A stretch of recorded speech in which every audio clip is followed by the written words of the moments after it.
Court जो है वो जब तक नादरा डॉक्यूमेंट्स को छुटला ना दे, वेरीफाई करके कि जी ये झूठे डॉक्यूमेंट्स हैं, उसको सजा उसी हवाले से देनी है, वो ट्रायल की हद तक बात है। हम जिस वजह से इस मेडिकल एविडेंस को क्वेश्चनेबल, जो मौजूदा मेडिकल एविडेंस है जिसमें बच्ची 16 से 17 के साल के दरमियान बताई गई है, उसको इसलिए चैलेंज कर रहे हैं ताकि जो हाई कोर्ट का ऑर्डर इस वक्त एक हमारी तरफ से रुकावट बना हुआ है बच्ची से मुलाकात की राह में, हम उसको सक्सेसफुली चैलेंज कर सकें। तो उस वक्त हमें उम्मीद है कि हकायक पे मबनी मेडिकल एविडेंस जो है वो वही बताएगा जो बच्ची की असल एज है, जो बर्थ सर्टिफिकेट पे भी आया है, जो नादरा के डॉक्यूमेंट से भी आया है और पासपोर्ट पे भी आया है। और ये आप लोग के इल्म में है, ये पहला केस नहीं है। आप लोग बहुत सारे कोर्ट रिपोर्टर हजरात और बहनें जो यहाँ मौजूद हैं बहुत से केसेस ऐसे कवर कर चुके हैं जहाँ 13 साल की बच्चियां चिल्लाती थी, वो मांगे दोहल के मैं 18 की हूँ, मैं 20 की हूँ, और बाद में मेडिकल से और राजा से साबित हुआ कि वो 13 की थी। तो बच्चियां इन हालात में किन खदशात का शिकार होती हैं, किस खौफ का शिकार होती हैं, या किस तरह से उनकी जहन कशी की होती है,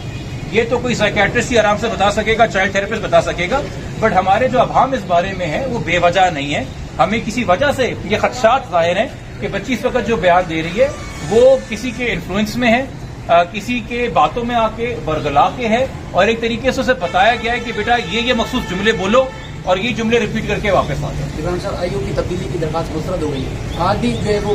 उसी बात से कहने के केस बनता ही नहीं है। देखिए, आयोग की इस वक्त जो दरखास्त मुस्तरद हुई है वो मेरिट्स पे नहीं हुई है, वो इस बात पे हुई है कि मेडिकल का बोर्ड का एविडेंस आना बाकी है, तो इस स्टेज के ऊपर एक दरखास्त नहीं बनती। यानी कि जब मेडिकल की रिपोर्ट आ जाएगी मंडे को, मैं ये आपको गारंटी कर रहा हूं कि हम मंडे को दोबारा आयोग की तब्दील करने की दरखास्त दायर करेंगे और अदालत को बताएंगे कि सर अब मेडिकल बोर्ड आ चुका है, अब आप इसके बजाय कि आप देखें फैसला कीजिए कि अब तक आयोग की कार्रवाई कैसे थी। बाकी जो आईओ साहब अपना कंडक्ट दिखा रहे हैं मीडिया के जरिए से, वो मेरे ख्याल में हमारे लिए नहीं, वो शर्मिंदगी की बात है तो वो सूबे के आईजी के लिए है, वो शर्मिंदगी की बात है तो इस शहर के एआईजी के लिए है, वो शर्मिंदगी की बात है तो पूरी की पुलिस सिंध पुलिस के लिए है कि एक आईए ज़ेरे तफ्तीश मामले के ऊपर बार बार हतमी राय मीडिया के सामने देता है। ये गुलाम नबी मेमन साहब को इसकी तकलीफ होनी चाहिए, जावेद ओडो साहब को इसकी तकलीफ होनी चाहिए, डीआईजी करीम साहब को इसकी तकलीफ होनी चाहिए, हमें नहीं तकलीफ होनी चाहिए। ये पुलिस के ऊपर सवालिया निशान है।